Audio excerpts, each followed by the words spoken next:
What's up mga kaidol, for today's video ay mag-uugsok man si Dudong G-Lord na sagbot. Oy, meow meow meow meow. Para makatulong tayo sa environments, baka nagsisira naman ito oy. At dahil nga na baguhan pa tayo sa pagtatagalog ay nasasapit pa yung dila natin sa pag-iistorya. Kaya sa lahat ng tatanaw ng video ko ba, intindihin nyo na lang kasi ang hirap kong magtagalog man, ang sakit-sakit ng aking dila. At babalik naman tayo sa pagtatanim, char. Kay kanina pa kami nagdidebate ni Madam baon sa nasagbot kini ang akong tatanong. Nagsasabi man si Madam na rambutan daw ni ba, pero hindi man ako nito. Oy, kay walhon ba si Dodo? Para sa akin balansunis man itong itatanong ko, pero para sa iya rambutan man daw, hindi man ako makapaniwala. Kaya ipakita ko sa inyo mga idol kung anong sagbot na itatanim natin. Baka klaro man ani oy na lansunis man siguro ni ba, kay mga klaro man nag-green ang iya dahon. Kay kung brown ang color ana mga idol, siyempre hindi man natin itatanim kay masasayang man lang ang ating sipo na mga idol at singot na pinagpagura natin ng balibali oy. At dahil nga nisusugot si Madam mga idol na iibutin natin yung ang tanom niya, iniibot natin yung tanom yung flower niya ba, at tapos yung tanim natin ay kinukuha natin ng guna at iniugsok natin sa bangag ba. At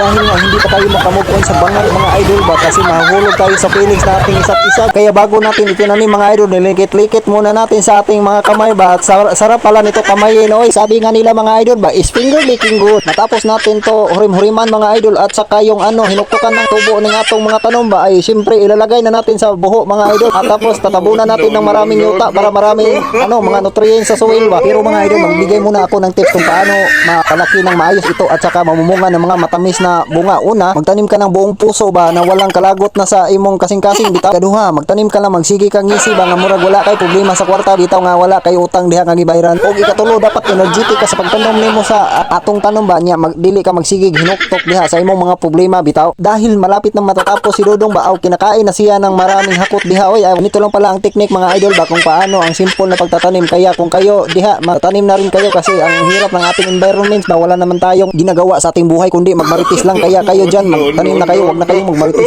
Balik tayo kay Dodong. Asus, ganito pala mga idol, nagdudungkal-dungkal na siya ng lupa ba, matapos niya mailagay sa buho itong ating sagbot, saka hinabuk-habukan niya ito para lumaki ng maayos, ng maaliwalas ba, hindi ito kanang nagagahay man kasi itong yuta natin kung hindi natin dudugkalin. Matapos natin dudugkalin yung mga lupa na pilid sa ating sagbot mga idol, at lalagyan na natin yan ng bataba mamaya kasi hindi fertile yung ating soil dyan ba, kaya lalagyan natin ng bataba para malaking maayos yung ating tanim. Hindi makukumpleto ang pagtatanim natin yan mga idol, kakaunilin yan ng kanding ba kung hindi natin nalagyan yan ng tree guard natin, tapos lalagyan tanim natin ng tree guard mga idol. Siyempre hindi makukumpleto at hindi mabubuhi yan kung hindi madidiligan yan araw-araw mga idol. Tapos didiligan natin to araw-araw mga idol, tapos to lumaki na at mag-harvest na tayo siyempre. So ulitin ko idol, salamat sa inyong suporta ba, ulitin ko sa iyo. So salamat.